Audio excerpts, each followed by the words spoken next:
Last night, the Lord gave me a dream of hope and of revival. The Lord showed me a town that was demoralized. The people were tired and the buildings were dilapidated. Once a vibrant city shining on a hill, the economy had crumbled when the coal mine that employed the townspeople had shut down, causing many people to lose their jobs. The situation seemed hopeless as a place once full of vibrant culture fell into squalor and the people struggled to pay their taxes. But then a new industry came to town, as well as a musician.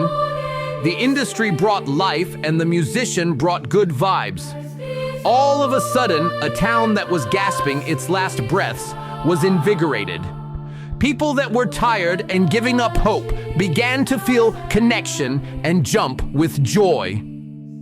I know that times are hard out there right now, but Jesus' message is how you can change the world with good vibes. The Lord commands you to lift your vibes high.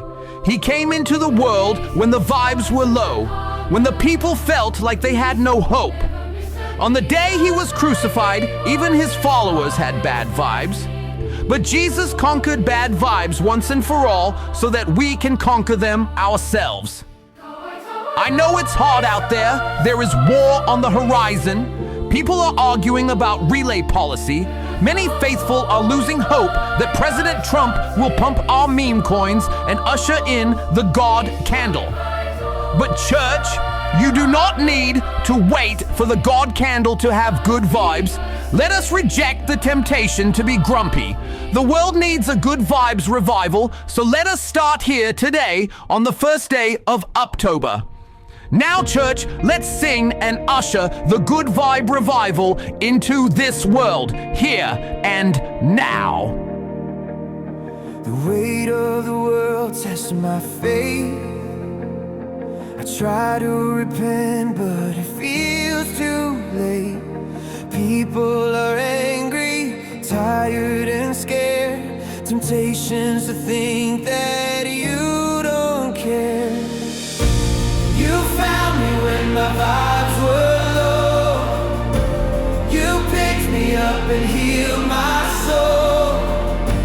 We sit and wait for your arrival, but while we wait, let's have a good vibes revival.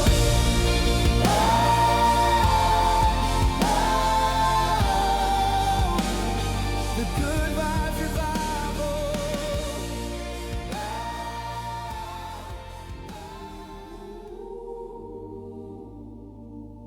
Summer is over.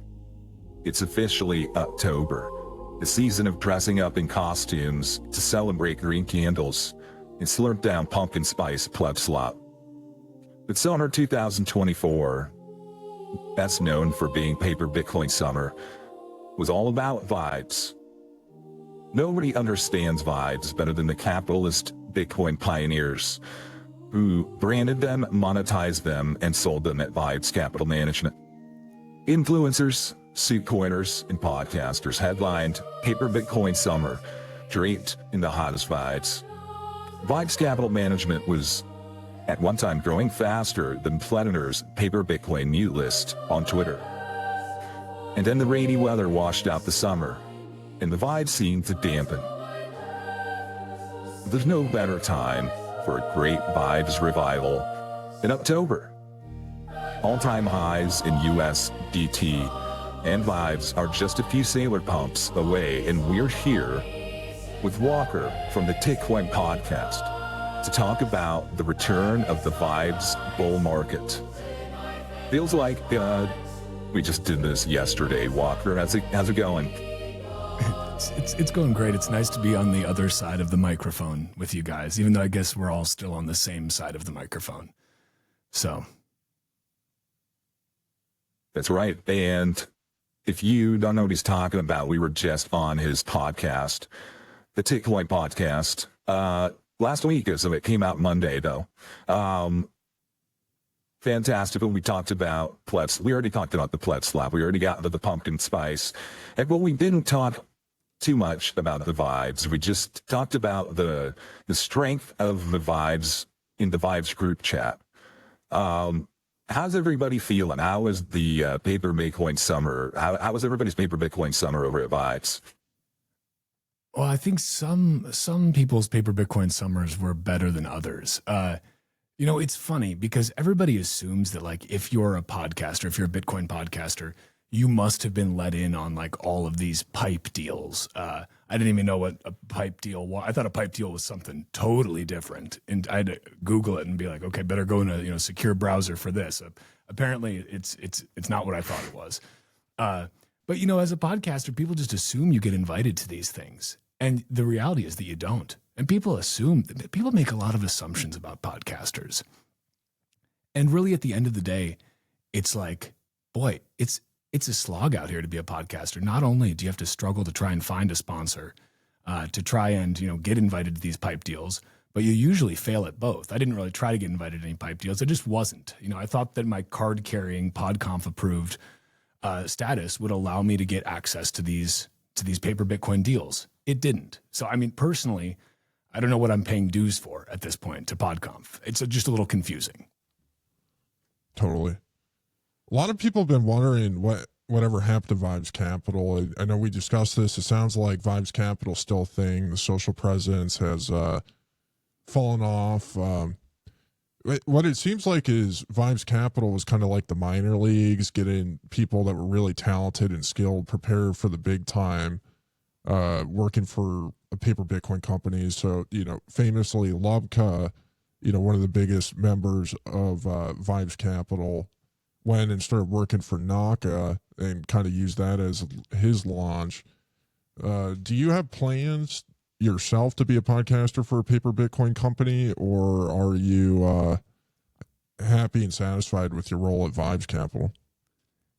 I'm pretty happy to be just selling vibes, because you can't sell paper vibes, right?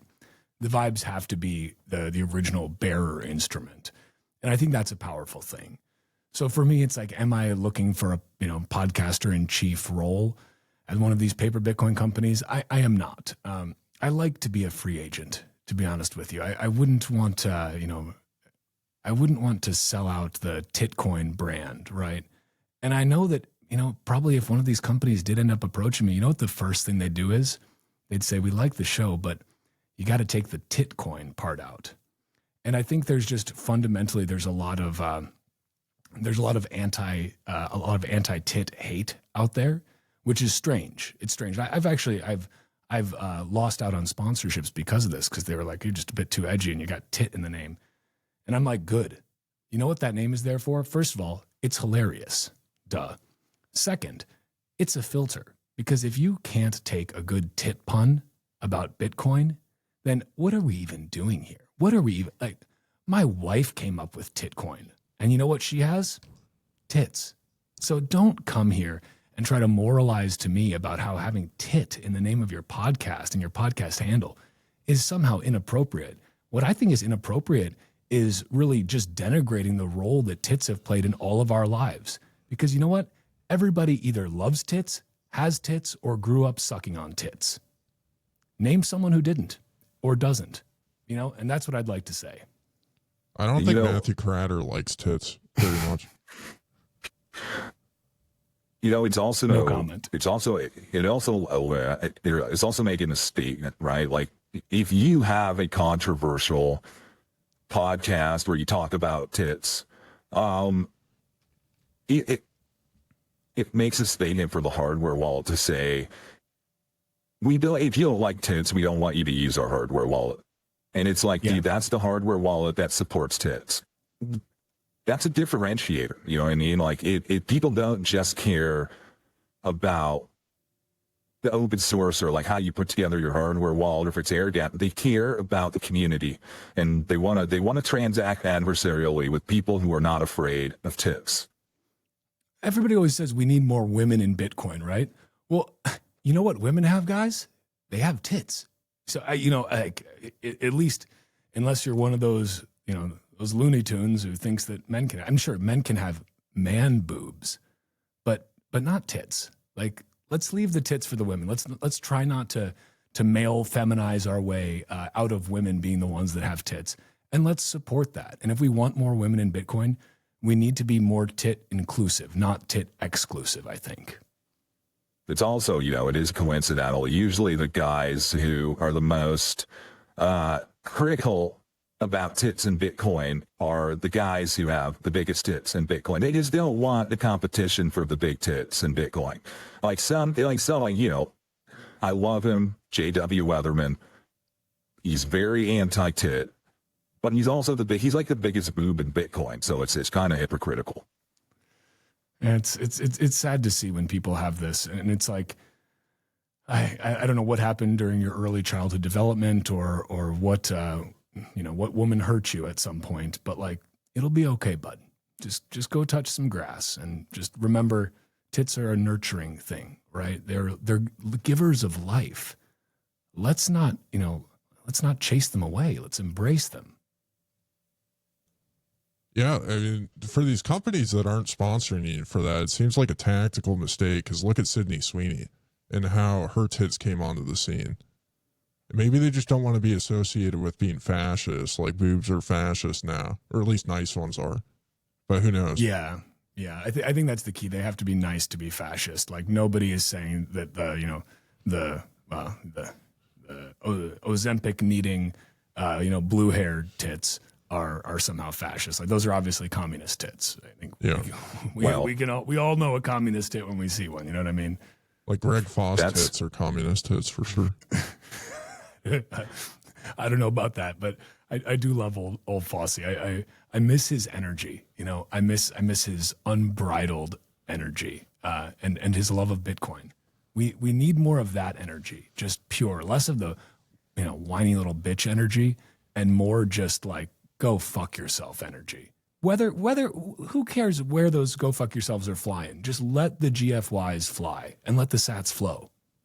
Yeah, I'll say this about Fawcett. The way I tell people, if they're being critical or they're nagging me about something, I say, I don't care about your opinion on this matter. If you haven't listened to 40 hours of Bitcoin podcasts per week, you're just not at my level. It's like same with Gray. He's like, if you haven't sat in the risk chair, I don't want to hear it. And, Holby comes back, miss you, Greg. No, we had some tough investments, but that's what happens when you sit in the risk chair. And it's like the man in the arena. It's like the man in the studio. You either sit in the risk chair or you sit in the cuck chair. Which one do you want? Exactly. And, coincidentally yesterday, the Secretary of War, Pete Hegseth, he told America's generals, you don't have no more man tits in the army, no more non-binary Green Beret Army Rangers. We're going back to a certain, you got to have some orders and discipline. You got to look hot, and we got to focus on hot tits. That's what we got to focus on. Yeah, I agree. And I thought that was hilarious too. Like, basically just being like, you guys got to quit being so fat, like, and we really should, like, you're going to go into the fourth turning as just a fat lard. What? Like, no, that's not a fourth turning body. That's or maybe it is actually, but like, you're not the one coming out the other side of that turning. You know what I mean? Not with those man boobs. That's for sure. So one thing I want to know about you, you started podcasting, I believe, in 2023. So right around a similar time that Bugle launched. I don't have an exact date on when you started, but what were your motivations to get into podcasting? You came in during a bear market, and the vibes were, relatively low. Some podcasters from the last cycle that were really notorious dropped off, and you really, stepped into the void and became a relatively big podcaster with a, influential voice in the ecosystem. What was your inspiration to start podcasting about Bitcoin? Well, I guess it was like the reason for doing it was because we stopped, my smoking hot wife and I stopped making short form content for which we were primarily known. when she got pregnant, or a couple months into her being pregnant. She's the one who did all the cool editing stuff, the final cuts and all those things, and she was the one who did the singing. Like I was just the face, just a little bit of the voice, and helping with the script writing. And so she was doing the lion's share of the work, and she was like, I don't want to do this anymore. I'm pregnant. Like I'm done doing stuff. And I was like, I fully support that. And so what is a man to do? What is a man to do to be able to step into his new role as not just a husband, but as a father, to prepare for that? And what kind of example do you want to set for your future child, for your future son? Well, what better example to set than to be a Bitcoin podcaster, really? And so that's exactly what I did. I just started making Bitcoin podcasts. I think it was around August 2023. And, you know, like you guys know this, it's a slog at first, trying to get people to, you know, I didn't even start publishing video at first. I was just doing the RSS feed because I was like, it's a podcast. Like it's not supposed to have video. Like, and then I never watched podcasts on YouTube like at all. I thought I was like kind of lame. I would just listen to them. You know, that's how I get my 40 hours per week, audio only. And I just assumed most people did that. It turns out most people watch video, which is kind of like shocking. So I was like, well, I better start doing these as video, and did that. But it's a slog to grow these channels, to grow these streams. But for me, the goal was always create the podcast I want to listen to myself. Create one that I think has the elements that, combining the elements that are currently in disparate areas. So I wanted the American, to create the American version of a, Peter Batman McCormick podcast, where, it's just it's a lot of shit talking, and it's everyone's having a good time, and it's casual and relaxed, because that's how I like to have conversations, not like that Lex Friedman style of like, when did you first realize your mother didn't love you, and how did that lead to your career in B2B sales? Like, no, fuck that shit. But I also wanted to do reads of stuff, because like I love Guy Swan's podcast. It's a great Bitcoin podcast, Bitcoin Audible. It's killer. Like he fills an incredible niche there. But I didn't want to read just strictly Bitcoin stuff. I wanted to read Austrian economic stuff. And so I started doing that as well. And I was like, well, I also want to get some news in here, because like that's what I want as well. So I was like, well, I should just do like a news roundup as well. So I was doing that. But I started with just the news roundup and the out loud reads. Stopped doing the news roundup. I've done a few of them in recent times, but honestly, it's a ton of work to pull together all that news, to aggregate it. And so then started leaning more heavily into just the long form interview stuff. But ultimately the goal was create the podcast that I want to listen to and bring value to my fellow plebs. I have a fiat job still. I would continue Bitcoin podcasting if I never made another dime on it. I think I said this to you guys in our last conversation. Like I don't have sponsors right now. I've been in between sponsors for a while, except for Bitbox. Shout out to them. They sponsored me very early on and have stuck with me, but they just do like a couple episodes a month, and I publish a lot of episodes. And so like I've just been trying to do value for value episodes recently. And we can talk about that a little bit, because value for value is it's an interesting game. Like I would never actually be able to pay the bills with value for value, at least not right now, and probably not for a long time, but maybe someday. But yeah, as a Bitcoin podcaster, now I'm rambling here, so feel free to cut me off. So one of the things we often talk about is this, importance of Bitcoin podcast. And one of the terms we use is getting enough entropy. So, you need to listen to macro podcasts. You need to listen to privacy podcasts. You need to listen to technical podcasts. You need to listen to, pick your category. Astrology, even. They've got podcasts, Bitcoin podcasts with astrology. And you got enough entropy, and you're really condensing the value of the signal you're getting. And it's like you can create your own private keys. All you need is enough entropy. It's just a blank slate. You can accumulate so much value that is controlled by those private keys. So when you create a podcast, you are having to go out and listen to 40 hours per week with all this entropy, so you can create a unique perspective, a unique experience, a unique format for your podcast so you can provide real, authentic value. And we talk about this all the time, but you just explained it like totally normally, like we're using all these crazy memes, and you just explained your journey of and the importance of listening to podcasts and the sanctity and the weight in the decision to make a podcast. It's like a new father. You put it all right there into one good example, and that's what we're always talking about. We need more good examples. Bitcoin podcasters are good examples.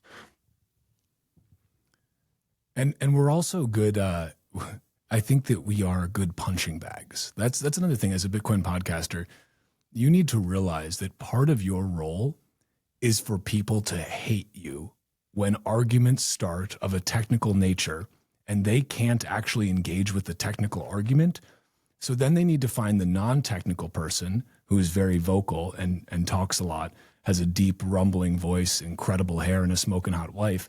And you need to attack that guy, or you need to attack the guys who are full anon, such as yourselves, because you're Bitcoin podcasters too. You put a target on your back as a Bitcoin podcaster, where when the going gets tough, everybody points their finger at the Bitcoin podcaster and says it's your fault. And honestly, I love it though, because it's great if as Bitcoin podcasters we can provide that cover for the builders who are doing the real work. Right? It's like cypherpunks write code. Bitcoin podcasters get called retard all the time so that cypherpunks can write code. And I think that symbiotic relationship is so important. And that's why, again, we need more Bitcoin podcasters, because we need more Bitcoin developers. But to have more Bitcoin developers, you need more Bitcoin podcasters providing that cover for them, really. Like we're all in the foxhole together. Like we got to lay down that suppressing fire in the form of podcasts. Totally. I mean, one of the things that I think is hampering the scaling of Bitcoin podcasts is lack of controversy. Like a lot of people are arguing about the same things that people have been arguing for a long time, recycled arguments over and over again. We need a whole new set of arguments. Are you in favor of any contentious Bitcoin code changes in order to, or just general purity test being entered into the conversation to have a higher demand for more podcasts of people to argue about things?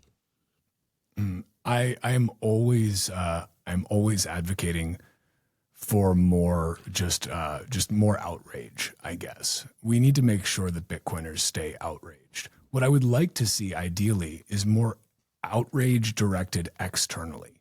Like we're getting rat fucked by the central bankers and the fiat politicians.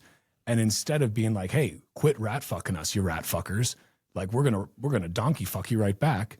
We're busy rat fucking each other here in the Bitcoin ecosystem. And I just think most of that is a colossal waste of time. So I'm all about the controversy, but I'd like to see the ire that is brewing amongst Bitcoiners. I'd like to see more of that directed externally at the existential threats to Bitcoin. Yeah. You know what I mean? I agree with you in theory, but in practice, when we see the rat fucking that goes on in the industry, it's these guys don't have credentials, so they're bringing up all these legal theories and all these legal ramifications, and this is going to be illegal if we change the code. They're not lawyers. They do not understand law. Even Szabo was getting dunked on this week because he didn't understand safe harbor laws and other laws, and he should have, because he was a cypherpunk. When the regulatory clarity was not there in the 90s, so you should have been paying attention. Either way, Szabo does. Yeah, I'm pretty sure he got a law degree just for shits and gigs, which is like, as one does, Sorry, continue. Well, he didn't have anybody, peer review his legal theory. Samson's not a good enough reviewer for legal theory. Okay, you better at least ask ChatGPT more after Samson. But it's they're not very good at it. Their arguments are pretty retarded. I mean, Shinobi's calling them retarded left and right. Retardedly, they're making all kinds of announcements, absurd announcements that people are getting laughed at. They're not good at. We do need to maybe rat fuck a little. Iron sharpens iron. We need a little bit more controversy, a little bit more drama. We need a few more practice rounds before we take on the states. If you lose that one, it's over. I mean, we want to be ready.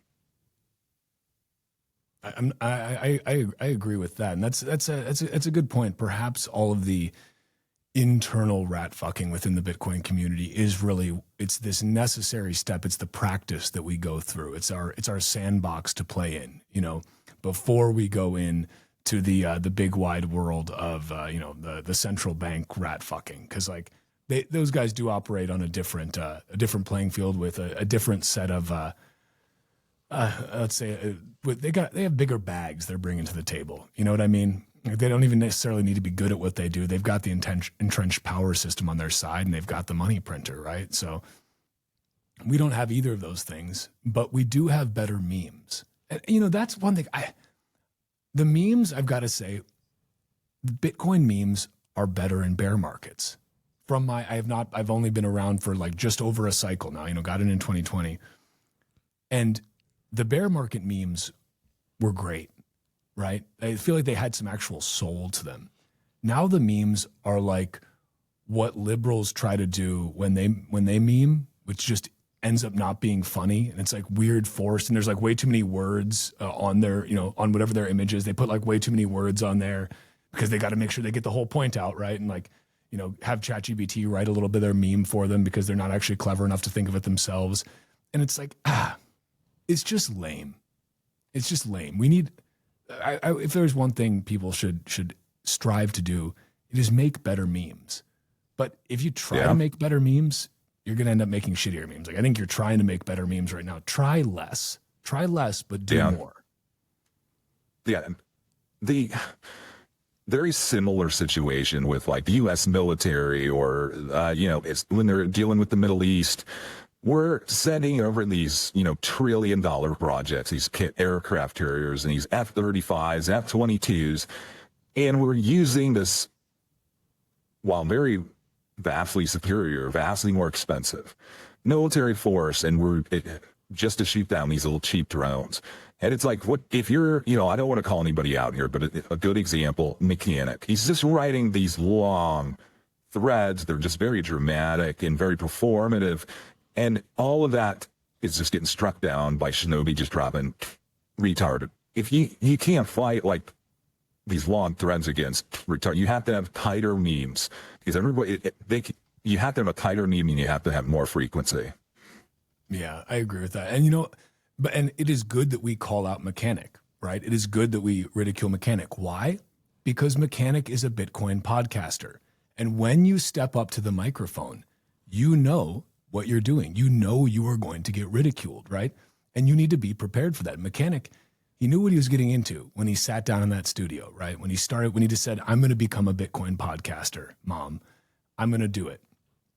And I support him being a Bitcoin podcaster. He's a pretty convincing one. Like, especially if you listen without volume, like, it's really good. Like, it honestly, like, it's compelling. And if you listen just with a little bit of volume too, because he's got kind of that cool accent.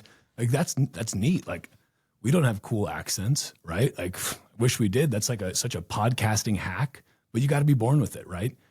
And unfortunately, some of us just aren't. We're just goddamn red-blooded Americans, right?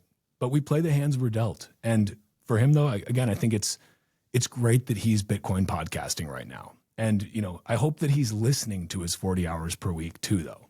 That's what I'm not so sure of. Because as a podcaster, you still have to take in your 40 hours per week. You don't get a pass to that, Richard, are you gonna let him get away with saying that Mechanic has a cool accent? Well, I think we talked about it on the last show. I think we're on the same page about this, about the psyop of the British accents. Yeah. I mean, it'd be interesting to have somebody go and run his voice through take the transcripts and run it through, a text to voice thing and in an American accent to see if people, think differently about the things he's saying. But, one of the great services that Mechanic is providing the ecosystem is there's people that have gained a lot of relevancy that they probably wouldn't have had before, through being able to argue with him constantly. So you look at like Mr. Hoddle, Mr. Hodl doesn't have Bitcoin podcast. But in many ways, he was a big deal back in the day, but he's kind of gotten a second wind as a result of being able to argue with Mechanic and to be able to dunk on him. Mechanic's given a lot of people a reason to podcast. He's given, when you confuse the plebs, what they oftentimes do is they want to listen to more podcasts in order to try and come to a conclusion on something. And so he's created a tremendous amount of demand for the Bitcoin content ecosystem. PodConf, I know, is stoked. I know people were excited to go to these PodConf events and see these guys argue. Mechanic sold a bunch of tickets for them. Look how dramatic BTC++ was in Austin. That was, people typically look at technical conferences and they're like, oh, this is boring. I don't want to listen to, these autistic people, but being able to get Mechanic and Luke on stage with Jameson and Shinobi and Matt Corallo, it's a big deal. People are going to pay for tickets. That's kind of like, whenever Conor McGregor fights in the UFC. And so, yeah, I would say Mechanic has done a tremendous amount for the PodConf ecosystem. Just, give him a round of applause. I might even have an applause thing. I'll get the applause thing ready later. So, because we should, we should applaud anyone who is Bitcoin podcasting. Just the sheer act of Bitcoin podcasting is a brave act, right? It doesn't matter what you're saying as long as it is about Bitcoin. Because and like you said, the controversy sells, and that's selling tickets. That's supporting that PodConf ecosystem. And I think that is a really it's a crucial mission, really. Well, yeah. Go ahead. Yeah. One of the challenges I think we all have. So Rod had a very, incredible monologue recently, a couple weeks ago, that made circles. A lot of people listened to, and he talked about disengaging for the debate. So one of the challenges I think we all have as Bitcoin podcasters is trying to be discussing relevant topics. But, whenever the plebs get wrapped up in a topic that doesn't matter, there's so much inertia in it. And so if you're talking about something completely different that you think matters more, it's hard to get them to change direction and view your content. I'm curious on how you navigate those types of forces, there's a temptation to engage with the current thing, even if it doesn't matter. How do you think are some good ways to approach that issue of letting other people define the conversation entirely and not really having a role in it versus trying to define the conversation yourself and talk about the things that matter to you? It's a great question. I don't know. My intent was to completely stay out of this whole debate du jour. It just felt like it should be pretty self-evident that this wasn't as big of a deal as people were making it, and that this was obviously going to blow over, and this was something that was being used to whip people up into a little bit of a frenzy and to give people the feeling that they are able to do something, that they are saving Bitcoin because Bitcoin is in danger. There is an existential threat that we must address, and that I am the person who needs to champion this by repeating what other people say and by retweeting the right things, that's what will save Bitcoin. And then I'm doing my part, right? And so I was just kind of disinterested with the debate. Cause again, I've thought about the game theory of Bitcoin enough in a non-clickbaity way with, game theory. But genuinely thinking, if you spend any meaningful amount of time thinking about this and about how the economics of these things work, you probably weren't that worried about all of this. And then I decided to wade into it because, my sweet smoking hot wife asked a genuine question, saying I still don't understand how filters work. This was a couple months ago. And I was like, well, I've got a funny meme for this. Like, I'll give the wife an old quote tweet and, do that, the Mr. Invincible meme where it's like, how does like X work? And like, that's the neat thing. It doesn't. And I was like, how do filters work? That's the neat thing. They don't. And I just posted, I thought it was a hilarious meme. Short, sweet, to the point. The vitriol with which that meme was greeted made me go like, oh, okay. Wow, people are more amped up about this than I thought. Okay. Still stayed out of it for a little while. And I've done a couple of shows about this. We'll just call it the Silent K. I've done a couple of shows with this as a part of it, not as necessarily the whole focus. And honestly, like, those shows, people have this fucking retarded idea that, like, if they designate you as an influencer, because nobody calls themselves an influencer unless you're a fucking loser, right? Like, I don't consider myself an influencer. Like, I'm literally just a guy who started making stupid short form videos with his smoking hot wife and then started a Bitcoin podcast. I mean, if you want to be influenced by me, that's on you, bro. Like, be your own influencer. You don't need to be influenced by anyone else. But people like to call you this when you have somehow gotten a decent following. And they have this idea that, well, if you are saying things that are against what my opinions are, if you're saying things I don't like, and I somehow view that as out of character for you, because usually you say the things I like, you say the things about Bitcoin that I like, I say those things and you say those things, so we must all think the same thing. And now you're saying something that I don't like, and it makes me feel uncomfortable because I haven't thought that deeply about it. I've just been, I've been getting influenced by other people. And that must mean that you are on the take from somebody. It must mean that you are taking money from somebody, that you're quote compromised, that you've been compromised. And you're now a spam apologist, and you're going to bat for core and all of these things. And it's like, no, guys, I'm not going to bat for anyone. Certainly not compromised. Like, fuck, if you can find somebody who wants to compromise me and start paying me, please let me know. I would love to start, making some money. That'd be great. That'd be fantastic. So if you want to sponsor my being compromised, by all means. I'm compromised by plebs zaps, mostly. So, like, I guess the plebs have compromised me.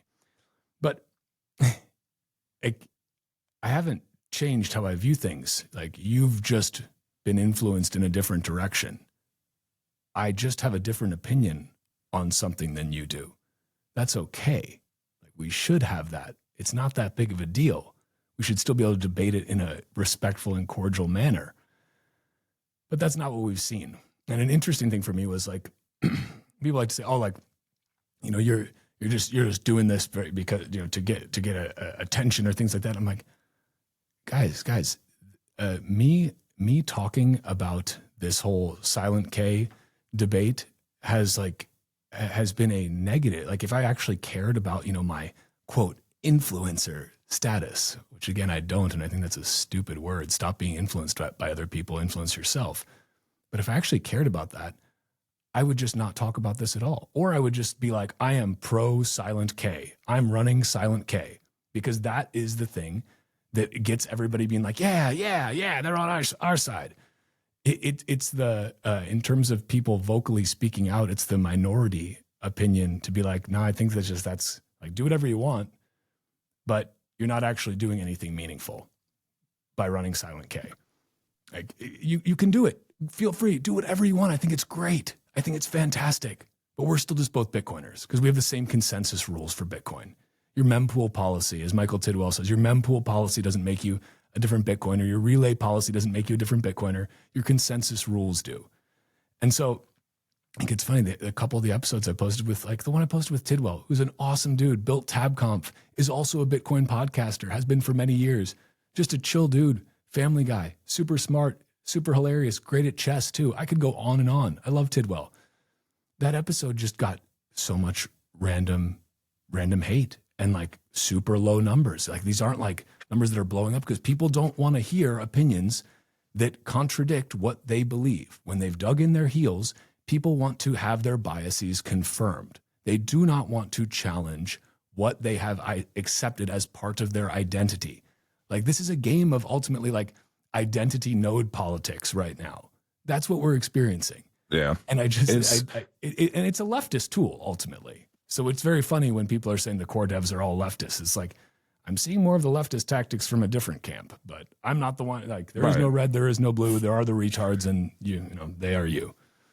It's like, yeah, the Nazis are like trying to call themselves the anti-communists, or the anti-communists, but it's, you know, you have to, it's your actions, not what you call yourself, right? It's not about what's in our mempool, it's what's in our blocks. It's not about like, it's not about, like I tell my grandpa who's disappointed me, it's not about the tattoos, grandpa, it's about what's in my heart. I can still go to heaven with tattoos. And it's so, you know, you say like we're both, you're saying like we are both Bitcoiners at the end of the day, and they're just trying to find reasons to say why somebody's not. They just want to, it's an exclusive thing. I don't know. I think it's going to still play out, whatever the anger and the animosity and like the real root of this conflict is. I really don't think it's about ordinals, and I don't think it's really about being in mempools. I think it's something deeper, and it was just, you know, hats it to Mechanic for being such a good podcaster that he got the plebs riled up enough that people are starting to work out their differences and starting to transact out. Instead of just all getting along and pretending to get along because we're all, you know, in this fight with Bitcoin together. It's like, well, we do have disagreements and we've been avoiding it too long. But with conflict this high, you know, I just saw a video, a TikTok of some lady at a full NFL game, and she pissed off this other guy, and her boyfriend had to fight this other guy, and it was like, oh man, not a great situation if the other guy's huge. But you're in like a rare situation, or it's not super rare, but your wife is, you know, maybe used to be more famous than you. But you're a podcast. Does she ever piss off other podcasters who didn't come after you, and you got to defend yourself from the plebs and from podcasters? Because your wife went and wrote some checks that your mic couldn't catch. Usually it's the recent theme has been control your husband, that she's had commented to her a bunch, which both her and I find hilarious. And so, you know, usually she doesn't like to wade into these things, you know, too much. She's busy being an amazing mother and, you know, actually creating value in this world by raising our son. So she doesn't take too much time for the keyboard warriors that are out there, you know, pretending that they're changing the world without actually doing anything meaningful. It's usually me that gets her into trouble through the power of this gosh darn microphone. You know, but with a great microphone comes great responsibility, I guess. And again, I knew the chair I was sitting in, right? I'm sitting in it's not the wrist chair, it's the podcaster's chair. And ultimately it's a risk to sit in that podcaster's chair, but it's one that it's, if not us, then who? And if not now, when? Probably never. Like, and personally, I'm just gonna keep on podcasting. And this is why I encourage anybody who has grievances, just start a Bitcoin podcast and start talking about them. Then you too can have other people call you an influencer, and you can be like, well, I'm not an influencer. And they'll be like, yes, you are, you loser. And you'll be like, and then it'll all come full circle, guys. You just have to start a Bitcoin podcast to begin that journey.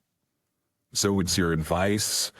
You know, I think there's going to be a time when, as a Bitcoin podcaster, you're going to say or do something, and everybody's going to be talking about it. Your wife's going to hear about it. Your family might hear about it. People are going to be complaining and saying that you said something or did something controversial. And so you're saying that your advice in this situation is to just tell your wife to worry about the kids. You'll worry about the podcast. Exactly. Like, my wife doesn't listen to my podcast, and she shouldn't. She gets a Bitcoin podcast every time we talk. I mean, lucky her, really. So your wife shouldn't be listening to your podcast. That's not what it's about. If your wife needs to listen to your podcast, then you guys aren't talking enough. All right.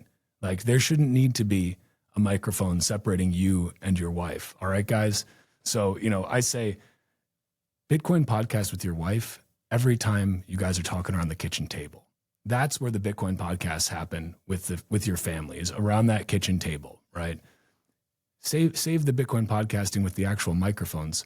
Save that for your fellow plebs. But make every conversation with family, make it a Bitcoin podcast. Totally.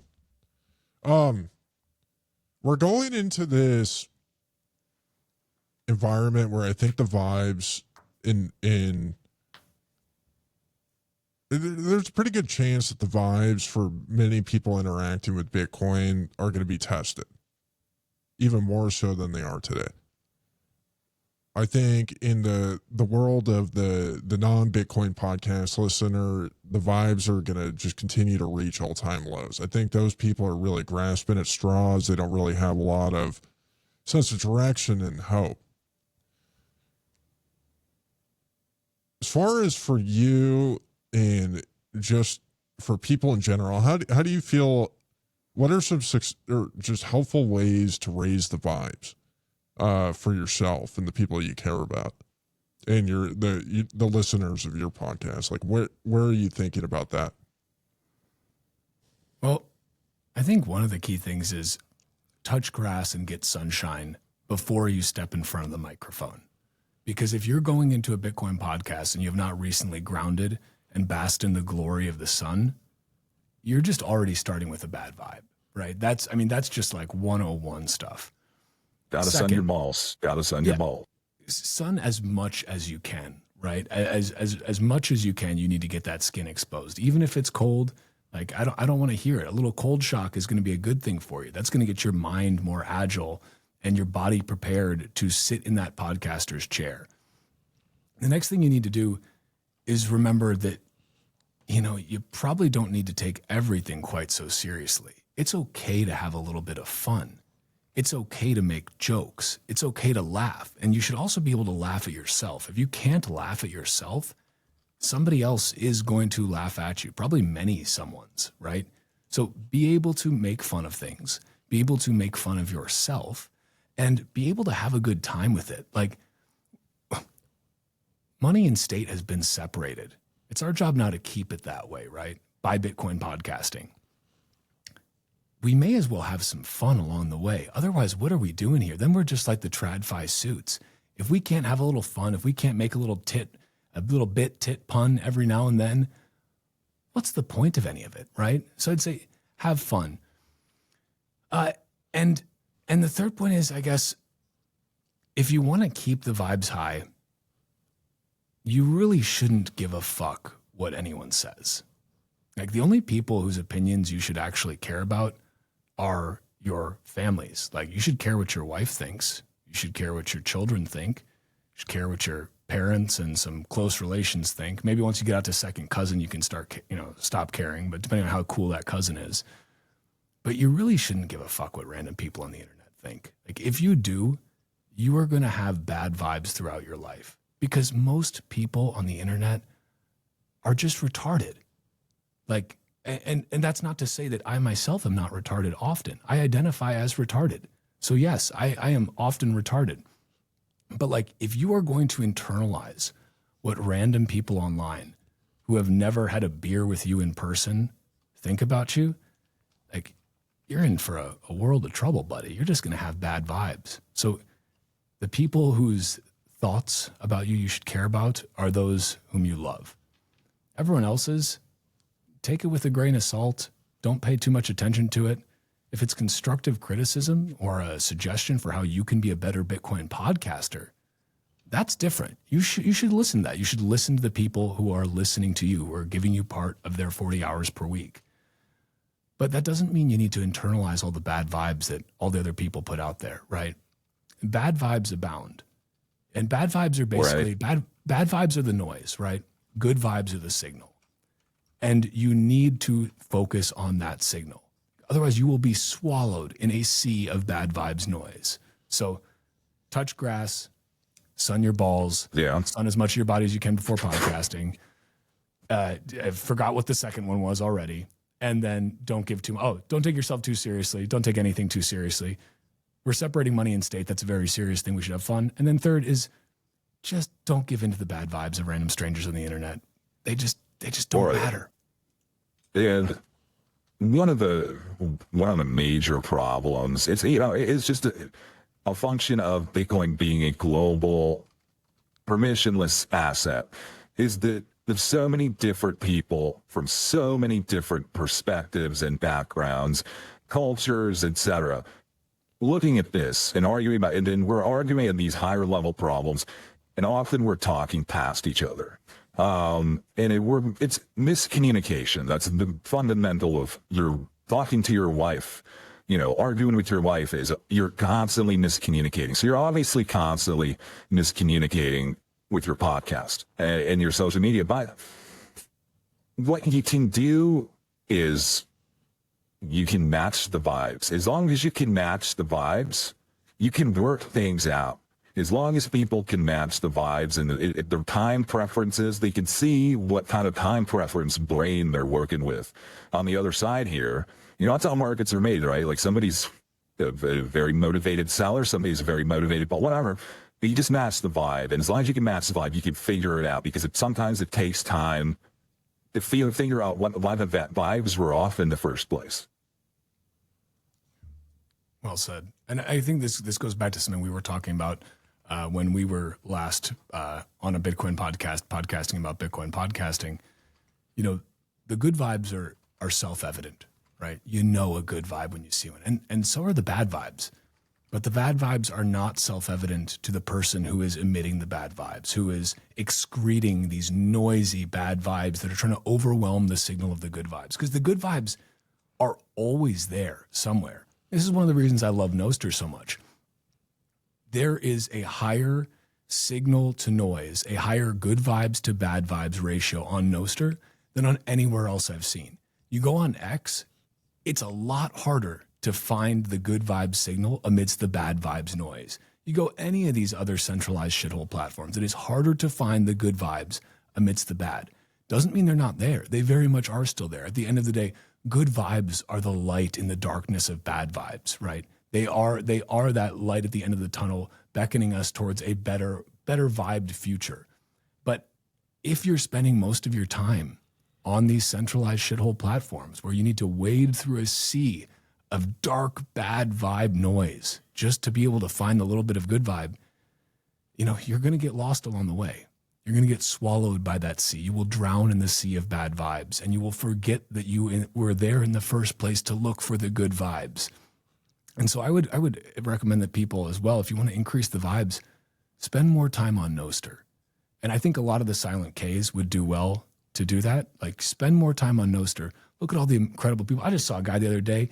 He was zapped the heck out of him. Every day he's just posting videos of himself playing the violin, just riffing on the violin.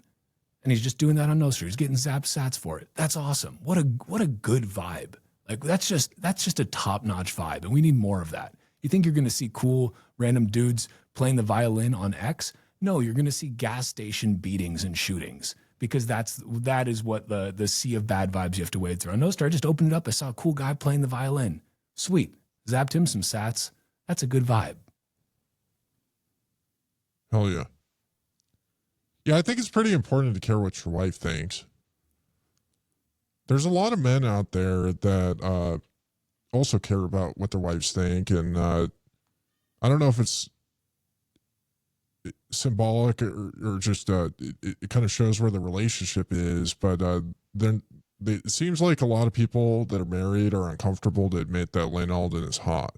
Is that a problem for you in your relationship with your wife, or is she comfortable with you? We both love Lynn Alden.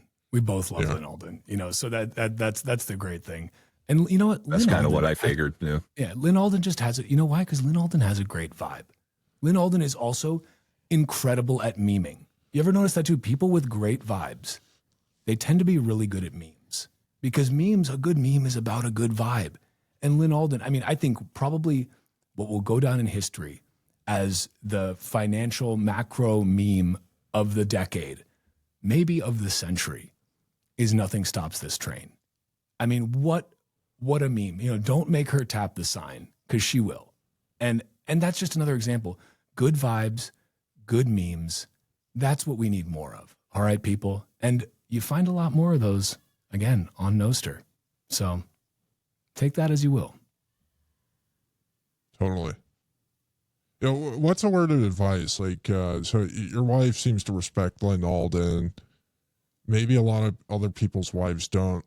You know, it just seems like relationships can be difficult for certain women. Not all women. But sometimes, like, you see the memes poking fun at it, where the girl's with her boyfriend and the boyfriend's looking at another woman. And she gets, frustrated by that or insecurity. You think that's kind of what's going on here is people. I think the thing that I find strange is that when I say Lynn Alden's hot, people try to make it sexual. What I'm trying to point out, like you said, is that she's really smart. She's really good at memes. She's got a good vibe to her. She's very competent. Like, that's what I mean when I say that she's hot. But for these guys who feel uncomfortable with it because they're afraid of what their wives will think of them or say to them, do you have any advice for these guys? I think they need to look inward, right?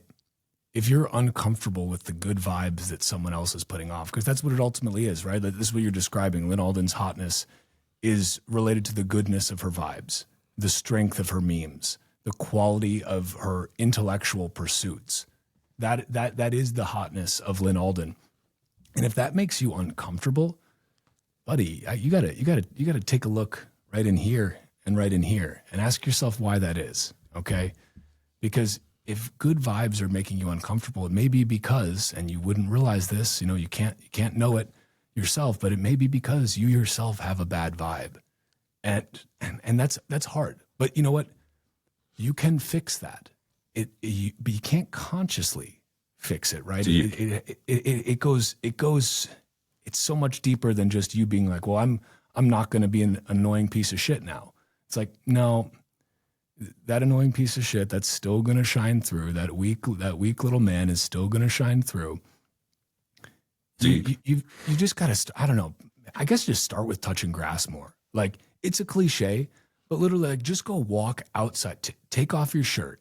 Take off your pants if you can. Go walk around in the grass in the sunshine. That is, like, there is no way your vibes will become worse when you are walking around bare skin exposed to the sun, those rays just beating down on your bare chest, feet touching the grass, just soaking in that energy of the earth as you dispel all that negative energy.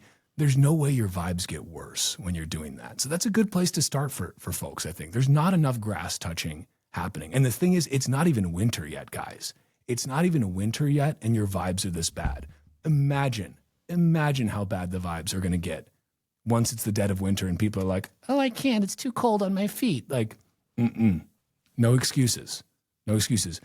Use your feet to melt the snow all the way down until you find the grass to touch. But if you're not doing that in the summertime, you're not doing it in the wintertime either, and your vibes are going to get worse. Like, they're going to get worse. And it's going to be sad to see. Dude, sometimes I think vibes are similar to like having bad breath or nice breath. Hey, when do you wait? Do you do it in private, in public, right away? Do you wait if you got a friend with bad vibes? Or, do you want people to just be forthcoming and tell you if, you've got your vibes stink? Like, how do we approach that? How do we encourage each other to have good vibes? Do you need each other room to experience their own vibes, but then step in and let them know it's time to cut the shit and it's time to up the vibes. It's time to stop Tatum. It's time to get the podcast going. Get them pumping out. You've got so many in the queue. Let's go. What are your advice in navigating that? Well, you guys aren't going to believe this, but I think the advice might come down to starting a Bitcoin podcast and just making those first few episodes totally for yourself and checking your own vibes on those. Try to step outside of yourself as if you were a listener to your own Bitcoin podcast. You're just another pleb trying to get their 40 hours per week. And do a vibe check on yourself. What kind of a vibe are you really giving off? Can you be objective about it? Do you have the ability to step outside of yourself, to go out of your own body, and to look back at yourself and say, is that guy a guy I'd like to get part of my 40 hours per week from? Because that's ultimately what a good vibe is, right? If somebody wants to get part of their 40 hours per week from you, you probably got a good vibe. You don't want to get part of your 40 hours per week from a bad vibe. Like, why would you want that? You don't want to be inundating yourself with bad vibes. You got 40 hours per week. You got to make them count. So I think that so much of fixing your own vibe does come back to, after you've grounded, after you've soaked in some of the sun, getting in front of that microphone and starting that Bitcoin podcast. And then really just reflecting on whether or not you are a Bitcoin podcaster who you yourself would give part of your scarce 40 hours per week to. Because if you're not, if you wouldn't give yourself part of your scarce 40 hours per week, you probably got a bad vibe. So That's many things some are pretty fixed with sound advice. Bitcoin podcasting. That's really, it's not a panacea, but boy, it's pretty close. Yeah, that's some pretty sound advice. I appreciate that. Kind of incredible. We have over 70 views on Zapstream for this That's conversation. fantastic. I know. Like you multiply that by like 100, and that's basically what it would be on the centralized platforms. Essentially, from what I've seen, like you gotta multiply that Zap.stream amount by 100. Sure, maybe 50. But I think that's fair. It's tough to get people to come on Zap.stream, but whenever people do, I'm like, this is awesome. You guys are not only giving me part of your 40 hours per week, but you're giving me part of your 40 hours per week on a censorship-resistant open protocol for communication. That is fucking cool. Well, it's kind of funny when you think about it from when you're operating, and I think we learned this firsthand, when you're operating on a value for value standard in the Bitcoin ecosystem, one pioneer is worth 1,000 plebs. The plebs that are out there, they're gobbling up Sailor slop. They're talking about how you should never spend your Bitcoin. They're calling Nostr gay. Those types of plebs. One pioneer that's actually doing something with their lives is worth 1,000 of those guys. Yeah, you guys you were talking about this a little bit in one of your last episodes behind the podcast with Odell, and that idea that a lot of those people out there are just complaining and not doing anything. They can't even be bothered to get on Nostr. They can't even be bothered to do that. And I think the comment you made was tongue in cheek because the UX is too hard or something. Which at this point it's just not. Like if you're a podcaster trying to live stream on Nostr, it can get a little bit tricky. But for the average person who is just going on Primal, going on Damus, the UX is pretty darn good. Like you have to be, at this point you have to be a little stupid not to be able to figure it out. But so many of, but again, maybe it's like, do we want those bad vibes over on Nostr? The nice thing is that people with bad vibes tend not to stay on Nostr. They tend to come over, they rage post for a little while. They realize nobody gives a shit about their rage posting over here because there's no algorithmic incentive for them to rage post. And nobody, like Gigi says, you wouldn't zap a car crash. Nobody wants to zap your bad vibes. You want to zap good vibes. And that's ultimately to distill Gigi's point down a little. You wouldn't zap a car crash, right? You'll look at a car crash. You'll maybe be enthralled by it. You won't zap it. You won't give it your value. You might look at bad vibes, but you won't zap bad vibes. You'll zap good vibes. This is what Planeter did last on Nostr, right? Like nobody wanted to pay and zap. Planeter complained about paper Bitcoin summer, so he left. He turned right around. What did he make it like 2 days? Yeah, not even one, I don't think. But I do like your point. It's maybe RFK, because RFK really got into podcast during the elections last year. If RFK could just make it so that any therapist or any psychologist or psychiatrist, when somebody comes in and they're complaining about their life and everything's going wrong and they're oppressed by everything, the first thing they should do before they give them, a pill is ask them, have you tried farting around on Nostr? Go home, download Primal, fart around on Nostr for a couple hours. If you don't feel better, you can have some Xanax. You know what I mean? Like me, you got to try something. Totally. That's great. Maybe even before or after, if just going on Nostr doesn't work by itself, maybe then before the Xanax, try starting a podcast. Or maybe before that, even get your 40 hours per week of Bitcoin podcasts. And then, like, there's so many stages you could take before pharmaceutical intervention needs to be there. For some people with a true imbalance, a chemical imbalance that can't be righted in any other way, sure, whatever. But like for most people, I think Nostr, 40 hours per week of Bitcoin podcasts, that'll fix you. And if that doesn't, start one for yourself. And that'll probably fix you. Or at least make you realize how much of a problem you have if none of those things do fix you. Totally. Well, one of the things we do at the end of the show is we go through our found and boost of the previous interview show that we did. Out of curiosity, Walker, what shows are your favorites that you listen to on a regular basis? What makes up your 40 hours per week? Oh, well, even though Peter McCormack is doing less Bitcoin podcasting these days and more political podcasting, I still do love his show. I don't listen to it as much as I did before, just because I'm trying to ingest as much Bitcoin content as possible. But luckily, then I have good old Danny Knowles to be able to fall back on. I can still get that nostalgic. Danny has an accent too, so it's almost like if you close your eyes and you just squint a little bit, it's almost like Peter's back there again.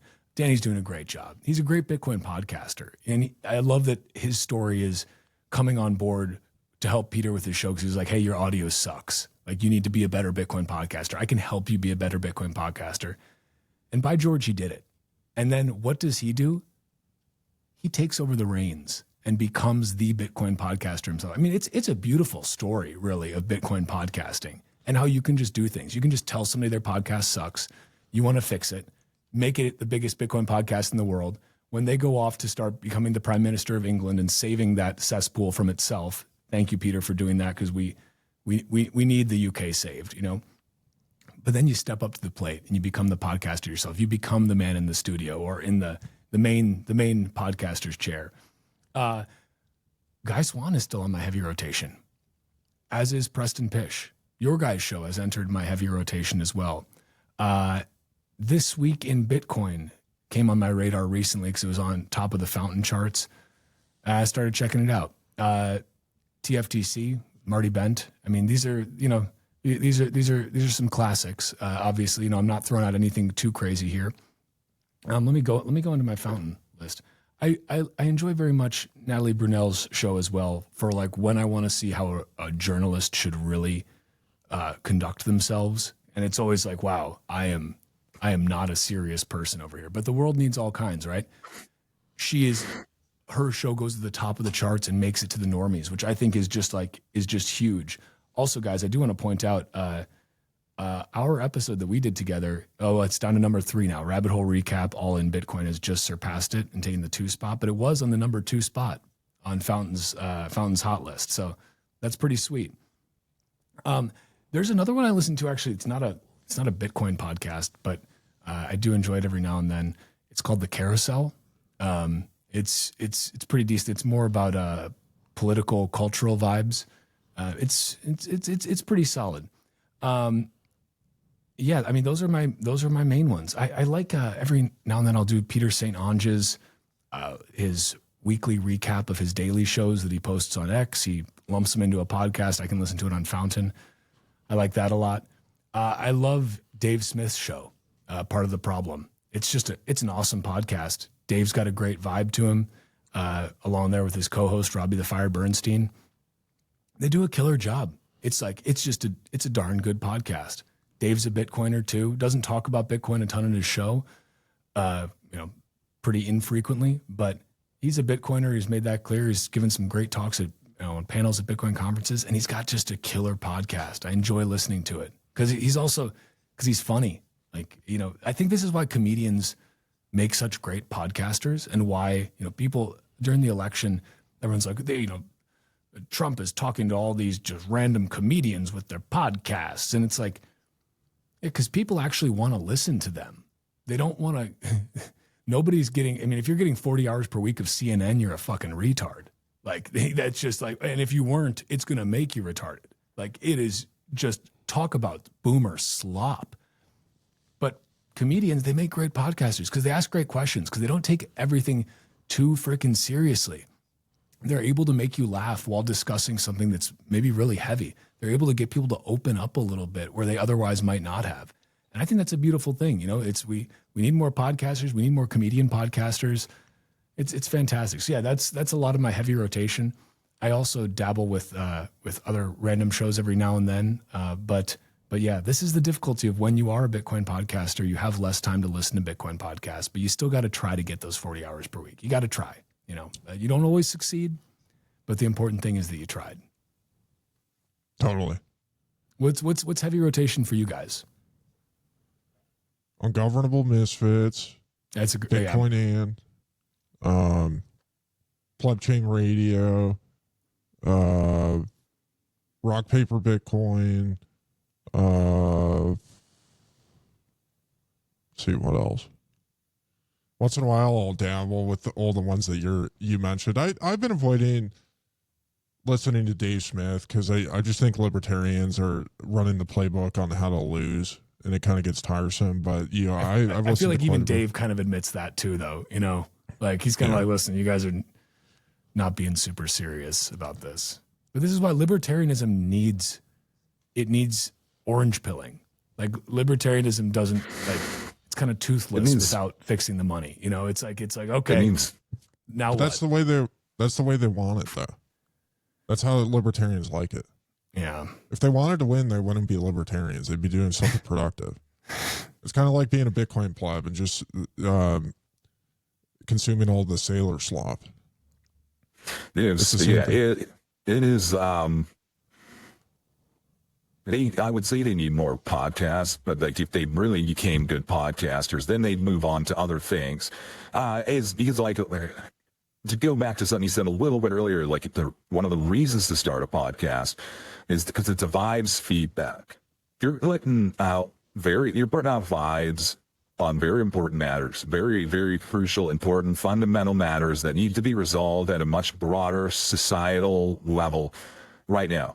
And you're getting the vibes feedback. You're starting to figure out what makes people tick and what makes people seem like they're really mad or like, have these really performative responses. But, the vibe isn't, it's almost like they feel, they're like you teed them up and they're trying to just hit on run off of your tee up. Like it's, I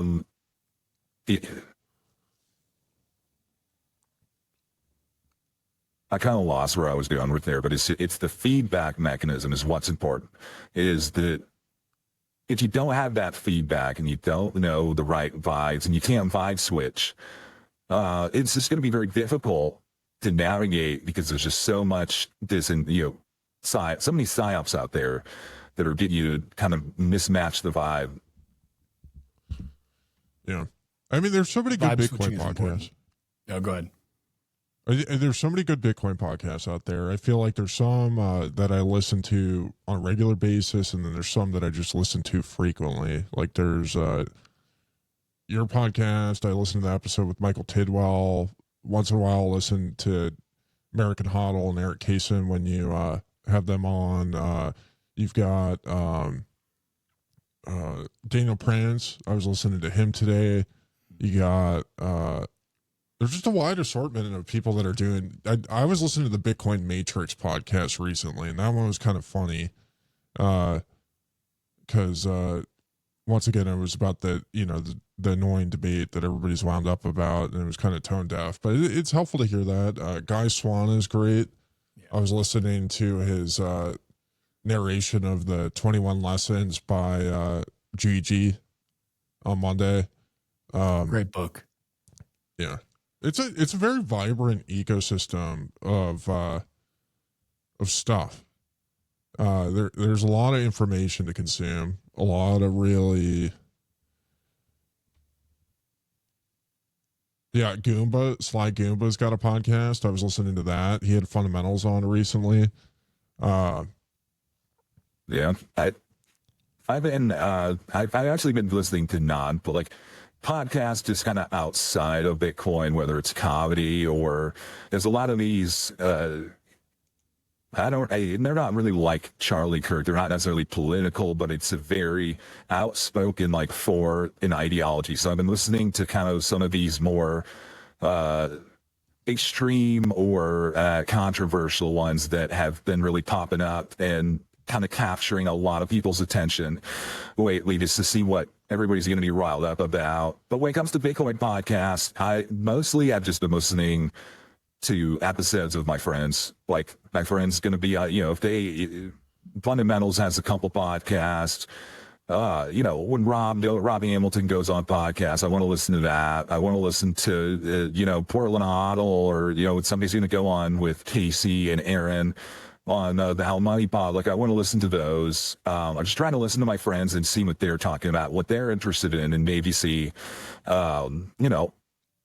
if I can help shine a light on something, if they're doing something that I think is cool, that more people should be paying attention to. So that's kind of what I've been doing. You know what I was thinking, guys? Just in preparation for this conversation, I was thinking about podcasting, obviously. And it was when I was listening to your podcast with Odell, you're talking about the work that he does with open sats and that kind of stuff. And I was thinking, it's great that we have all of these different types of, HRF has a fund. There's a bunch of other funds, right, that collect money and give it to Bitcoin developers to support the development work that they were doing. And I think that that's wonderful. That's great. We should be supporting open source development on Bitcoin, on Nostr, eCash, all these things. We should be supporting it. But why isn't there one of these nonprofit funds that is allocating money to Bitcoin podcasters? Why don't we have funds, why isn't there an open pods? Why isn't there an open pods that expressly supports Bitcoin podcasters so that they can focus on what they do best, which is Bitcoin podcasting?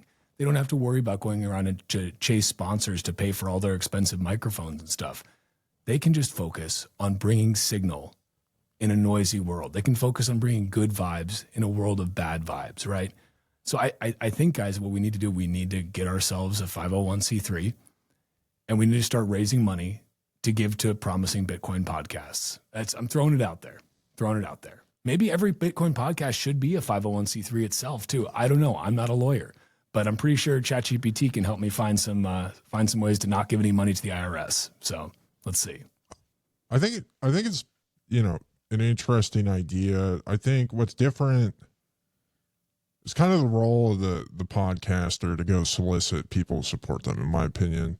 And, why this works for Bitcoin development is that we know that developers are super autistic and they're not very good at talking to people. They're not really good at convincing anybody of anything. Like they walk into a sales pitch and they start talking about why their C++ code is better than the other guys and why they're important, and starting to get into all these intricate details on computer code, and the person looking at them is just like, wow, this is like, I'm ready for a nap. This is like talking to Dr. Adam Back or something. But I think that, like, we have a lot of these tools for podcasters to be able to get funding. I think the hard part is just building the market for it and giving a compelling sales pitch. Like, you've got Geyser, which people have raised a significant amount of money on. You've got Fountain. You've got just the podcasting 2.0 ecosystem in general, with all these other doodads that let you receive Bitcoin. You've got Nostr. Like, the tools really are there. Like, you need to buy a microphone, you can't afford it. You need a computer, you can't afford it. Then go throw up a Geyser fund, because it's your job to be like a salesperson, and pitch the market. So I think it's a little bit different. It is an interesting idea, but I think, I wouldn't make fun of anybody, if they wanted to make that. I do think that like to do the 501c3 and support Bitcoin podcasters. But what I do think is important for individuals that have a lot of money and a lot of stake in Bitcoin to realize the importance of Bitcoin podcasts and realize the importance of this ecosystem. Like the mechanisms are there to fund us. And in creative ways, in very creative, there's so much there's so many opportunities. The opportunities there's tons of them. And, you're right. And it's kind of on you to solicit and explain to people why they should spend their hard-earned sacks supporting your podcast. And there's a lot of podcasts. Why should they support? Just because you talk about Bitcoin, they should support your podcast? No, you gotta pitch them, or create enough content where you inspire them to come to you with an idea. That's kind of what you should be doing. And you could do a 501c3. You could do your own, cashew mint. You could do your feta mint. You could, everybody create your own circular economy. And if it gets big enough, then go tell the government that, you keep try to get one of those exemptions. Maybe try to grandfather in the file. I don't know. But start small. You don't necessarily have to go file for a tax number just to start a podcast. Yeah. But, that's what the Canadian Bitcoin guys did. That's what they were telling us. They did it too early, and it's too much paperwork. You wait till you can hire a Jewish lawyer to do the paperwork for you. Yeah, That's just common sense. I will say, Ron and I are very committed to this ecosystem, and I think you can see it because we're all over the podcast zapping them, we're all over Nostr zapping people, and I think that's one of the ways that. For podcasters that really care about the value for value ecosystem, part of it is being an example and showing people why the ecosystem is important and how to engage in it. Because, I'm sick of pleb slop. And I think that the dynamic of running a value for value media company is, your content is the product at the end of the day, instead of just, trying to promote pleb slop to get the biggest amount of views to sell your sponsor on a higher stake and, get conversions for, selling product, because then you just become a marketing agency for a lot of other people's stuff. But yeah, it's, there's a lot of different approaches to this. And I think the cool thing is that, people will try different ideas and have success, and we, need to pay attention to where people are being successful. Appreciate innovation, appreciate taking risks, trying new things, and kind of adapt to those areas of success. But the value for value ecosystem isn't new. There's a lot of people that, yeah. But anyways, yeah. Let's get to the fountain boost. I think we're all kind of approaching this hard stop really quick. I wanted to blast through. We did get some zaps on Zapstream. We got Avi Burra says, rare to be on a live stream with 3 AI generated voices. That's a callback. That's a callback right there. That's great. Yeah. Sovereign zapped. I was on Brandon Karpolis's podcast recently. Thank you, Sovereign. Walker, you zapped. Said Bitcoin forever. Odie 40 HPW zapped 210 sats. Sawzall zapped 2100 sats. Said Miller Light. Eric Can't Meme zapped 6,969 sats. Said I'm retarded. Eric, he's the man. Yeah, I had a whole text conversation in the chat with Eric. He's got some humility. If you're retarded, just admit it. It's a great spot to be in. But yeah, our last show that we did was with one of my favorite podcasters, David Bennett. This guy has been at it for a long time, since 2018. I thought it was a great conversation, talking about a lot of similar stuff that we talked about today, about the value for value ecosystem, Nostr, all sorts of stuff. Anybody listening, I'd highly encourage you to go check out his show, Bitcoin And. It's a great Bitcoin news show. No pleb slop associated. But our first boost is fundamentals for 10,101 sats. So it's another excellent behind the podcast, great run of pioneers. Yeah,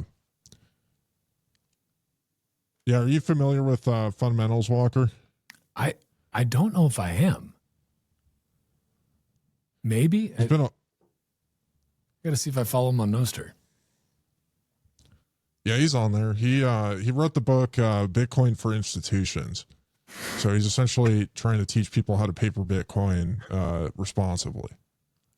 You retire, you left the high flying finance world, New York City life he has 5 podcasts now. So he's got the Back on the Chain podcast, Rock Paper Bitcoin. He's got a math where he teaches. It's like a podcast video, like lectures for mathematics. He's got the Fundamentals of Fundamentals podcast. I know he does Sound Coffee with Otis Bittmeyer. So yeah, active podcaster. He's always podcasting.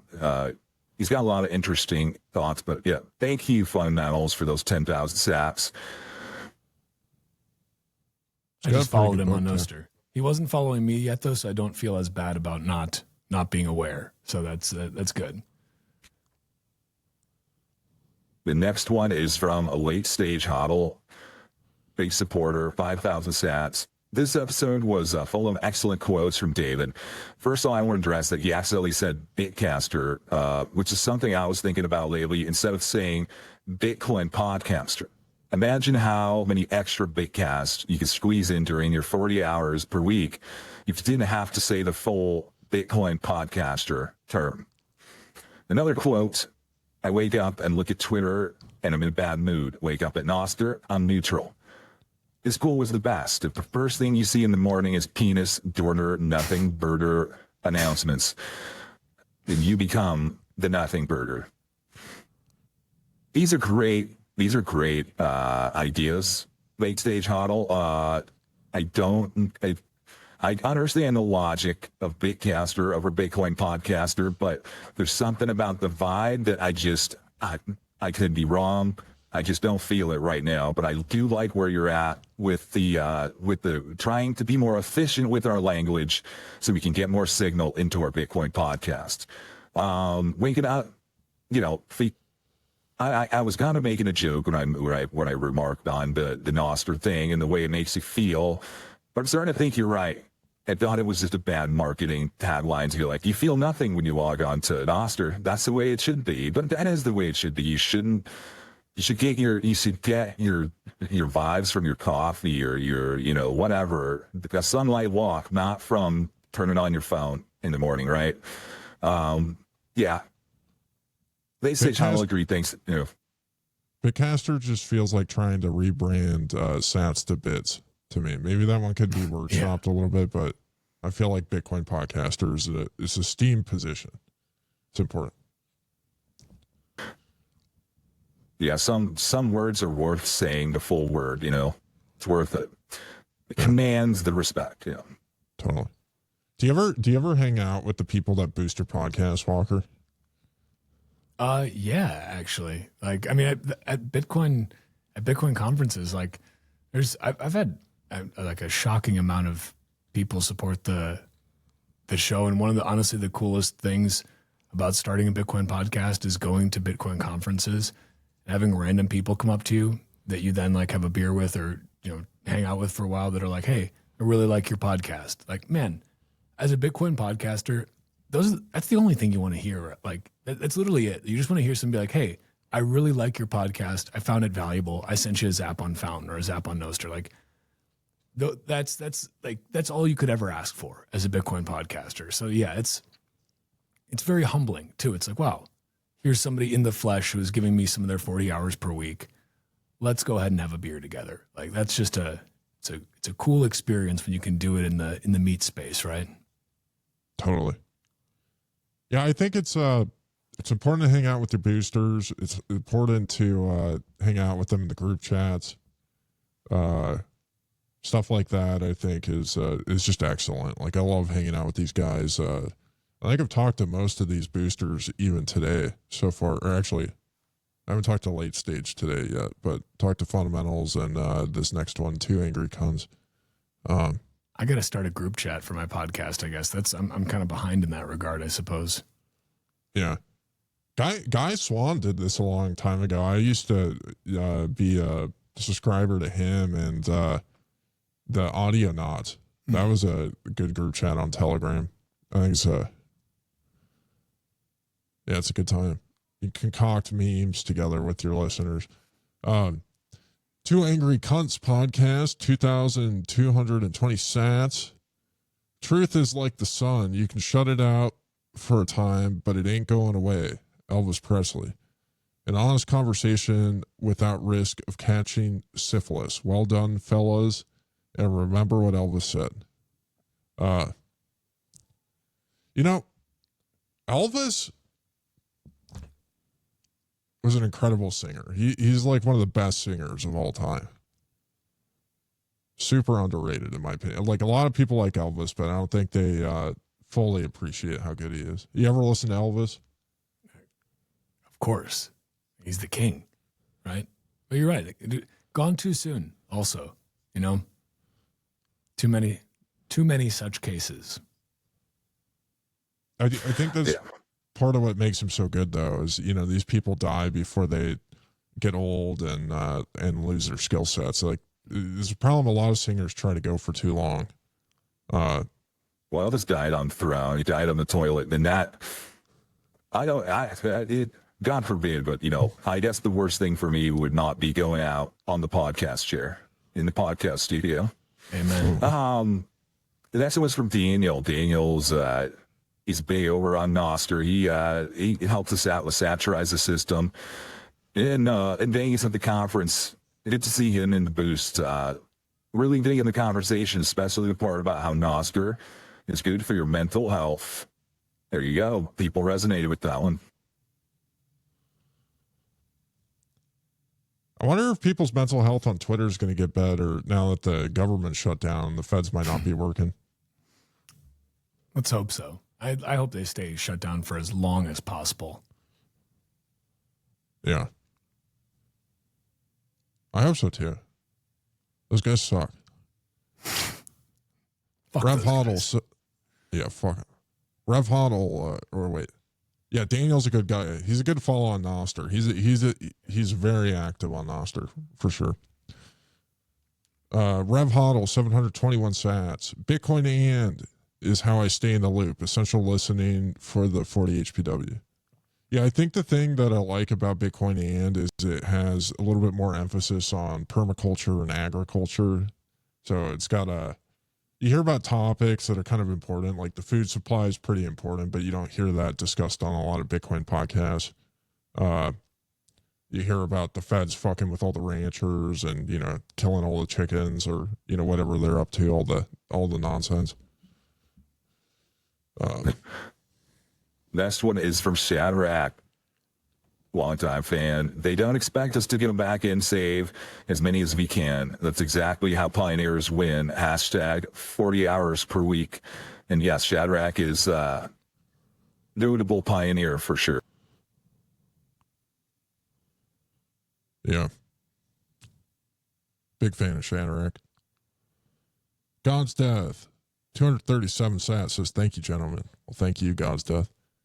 You probably know this next one, Pies. Pies. Got two from Pies, 121 sats each. First one. I see so many people once held fond opinions of his fuckboy clowns now. Oh. These people he used to really respect, he sees them as fuckboy clowns now. Hashtag pioneers. Hashtag 30 hours per week. Bitcoin flex emoji. Mushroom emoji. And the next one, pre-listen boost. There we go. We need to get some some pre-workout, but it's like a drink. It's like a pre-podcast, a pre-boost. A few of my favorite Bitcoin podcasters in one show. Let's fucking go. Hashtag 40 hours per week.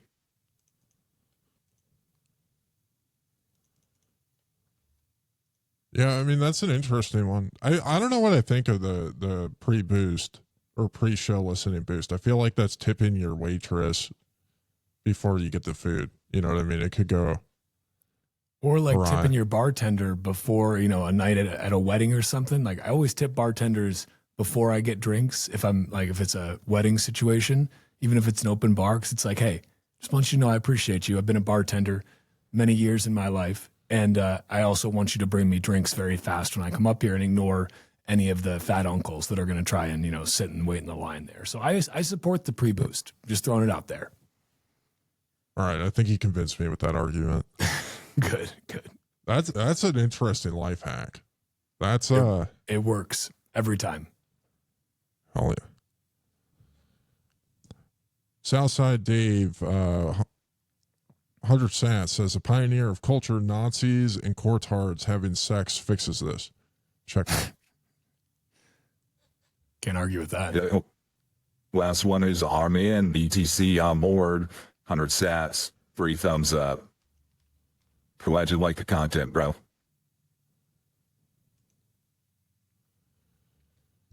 Yeah. Well, I'm feeling optimistic. I think the key thing that you talked about here on this show was just not really caring a whole lot about what the peanut gallery thinks and having a few people in your life that you care about. I think that's some of the best advice anybody could ever give anybody in this world that we live in. What's that old saying? Those that mind don't matter, and those that matter don't mind. It will help you see things more clearly. Totally. Well, Walker, I really appreciate you coming on. I also really appreciate you having us on. That was a blast. That was great. Let's do it again, guys. We need more Bitcoin podcast crossover episodes. We really do. I agree. It's it's kind of what like those like the Rogan cabal did. He created his little clique of podcasters. I mean, they're all lame. They all suck. Alex Jones. I was watching Alex Jones last night. Man, that guy sucks so hard. Trump's about to start a global war or escalate it in order to save the world from the globalists, apparently. That's where Alex Jones is at and all the surveillance and stuff he's warning about. But yeah. So Rod needs to run.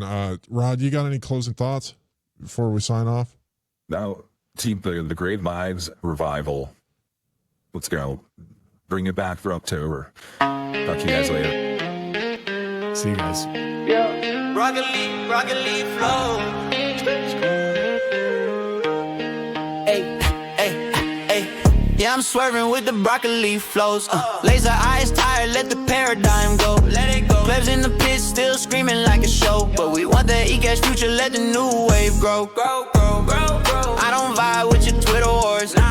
Old heads mad cause they guarding doors. Gatekeep memes like it's 2014. But my gen running nose on a touchscreen. Got boomers stacking, flexing on price. Gen X arguing if court feels nice. Millennials stuck in podcast loops. While I'm ghosting all the maxi truth. Poof, gone. Bradley flows, young leaf in the sun. Boomerangs dry, but the youth stay running. No laser coat, no pleb club dudes. Decentralized dreams in the vapor we choose. I'm not your prophet, not your pep pleb. Nope. I'm just trying to spin bars out of cold web. Ice, paper hands, nah, me cash clean. Peer-to-peer vibe with a Gen Z sheen. Forget the merch drops, pleb unity chant. We in Discord, cooking new finance. Memo coins died, but the hunger grew. So I'm printing broccoli on the culture too. Green. Old coats bitter like burnt out coal. Static. We vibing lighter on a brand new note. Shine. Grumpy podcast trying to tell us how to live. But we got broccoli and a new Kennedy. Gift. Yo, I'm swerving with the broccoli flow. Laser eyes are tired, let the paradigm go.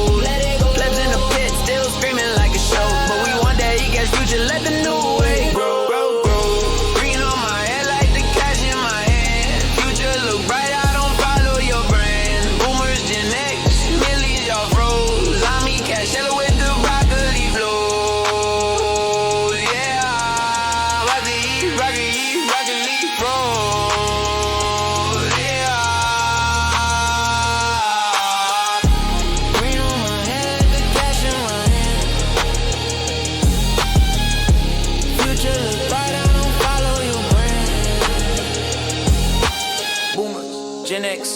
y'all froze. I'm in cash sailor with the broccoli flows, yeah.